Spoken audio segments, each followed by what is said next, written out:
My name is Albert Wesker. I aspired to become a leading researcher at Umbrella Inc., a pharmaceutical enterprise who covertly conducted bioorganic weapons, better known as BOW, for development. But at the Leader Development Training Ground situated in Raccoon City, I met a brilliant and talented researcher who made me decide to take a different path. William Birkin. In time, I shifted my position to STARS, a special forces unit of the Raccoon Police Department. Umbrella, for crisis management reasons of their illegal bioorganic weapons development, had many of its people working in the police department. I became the leader of STARS and conducted all sorts of intelligence activities for Umbrella.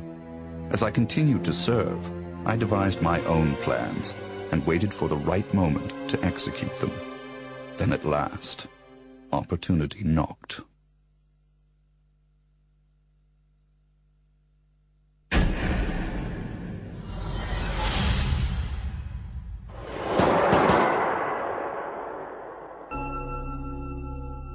The freak murder incident that occurred in a forest near the mansion started it all.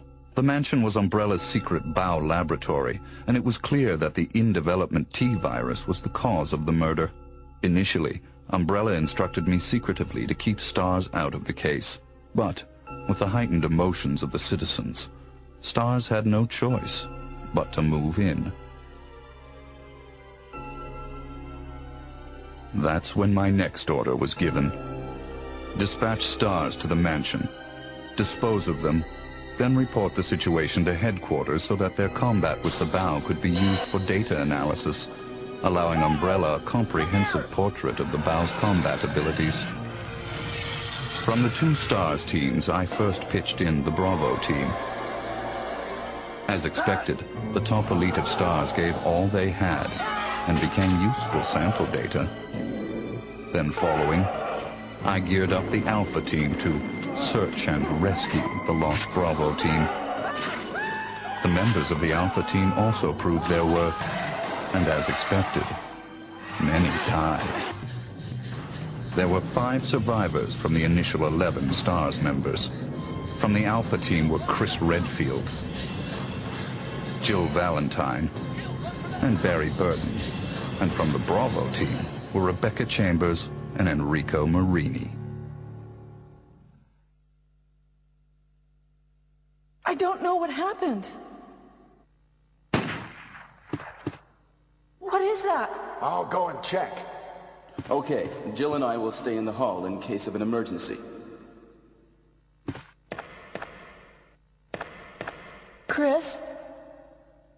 Take care.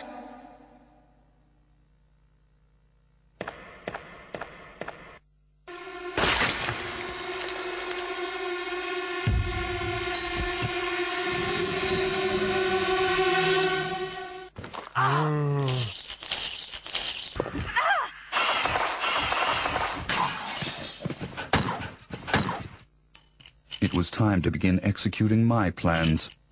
In the midst of the whole affair, I could take Umbrella's ultimate bioorganic weapon, the Tyrant, and join forces with an opposing corporation of Umbrella. To buy into that opposing corporation, I would need the actual combat data of the Tyrant.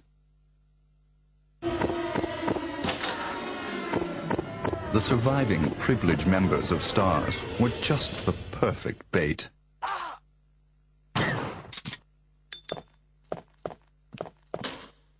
I decided to have one of them play the Judas and draw them to the Tyrant. That Judas was Barry.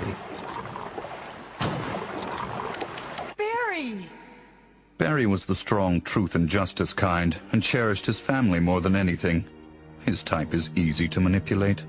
I simply took that most important thing away from him.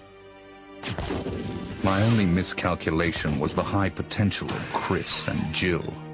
But with the family man, Barry, playing the Judas, the scheme went as planned. Then the winds turned unexpectedly. Jill. What good timing. A moment ago I heard someone's voice coming from this hole. Is that Jill? Is that voice Enrico's? Listen, the STARS are going to be finished soon.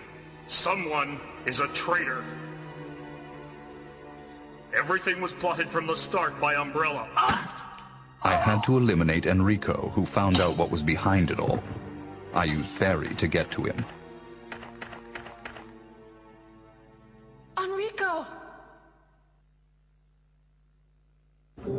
After I successfully got rid of that nuisance, I awaited the sample specimen that Barry would bring to me in the Tyrant's room. Wesker? You did a fine job, Barry. Just as I thought. Why do you have to destroy stars? That's Umbrella's intention. This laboratory has been engaging in dangerous experiments, and recently an accident has occurred. Anyway, this disaster cannot be made public.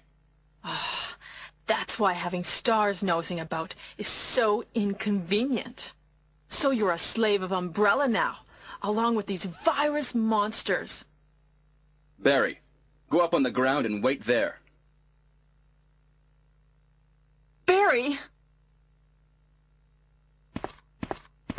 I just used him for my personal purposes, though both you and Barry seem to think I was following orders from Umbrella. So you're planning something else?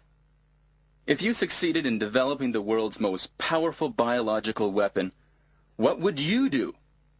What if you were in charge? So you're going to steal all the research? Better yet, I'm going to show you the Tyrant. I injected the virus I obtained from Birkin in advance. If I made Umbrella believe I was dead, it made it far more convenient to sell myself to the opposing corporation. According to Birkin, the virus had profound effects. It would put my body in a state of temporary death. It would then bring me back to life with superhuman powers. Therefore, I unleashed an awesome tyrant from its slumber and let it attack me.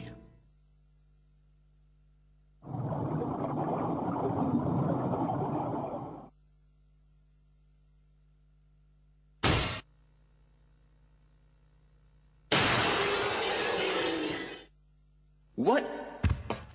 Don't come this way! No! As my consciousness faded away, I was certain that the whole scheme would end in success.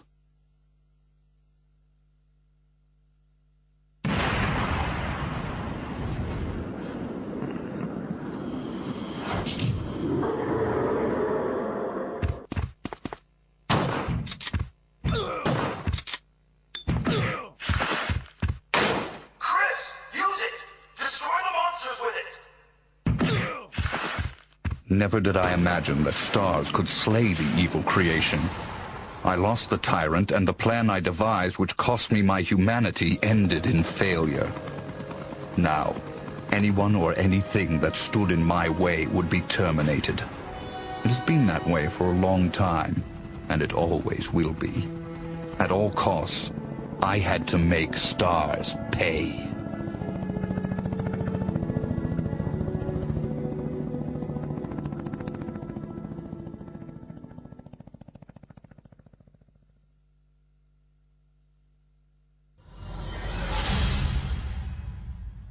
2 months had passed since the mansion incident. To regain everything that I had lost in my new organization, I joined hands with Ada Wong, a female agent who was also sent to spy on Umbrella. Identify yourself. Ada Wong. Ada Wong. I've heard that name before. I won't let anyone take the G-Virus away from me. G-Virus? I knew in my bones that the key developer was William Birkin. But what he didn't know was that Umbrella did not play games with anyone. Eventually, Birkin would be assassinated, and the G-Virus would be in the hands of Umbrella. There he is. So you finally come. Doctor, we're here to collect the G-Virus sample. Sorry, but I won't just hand over my life's work.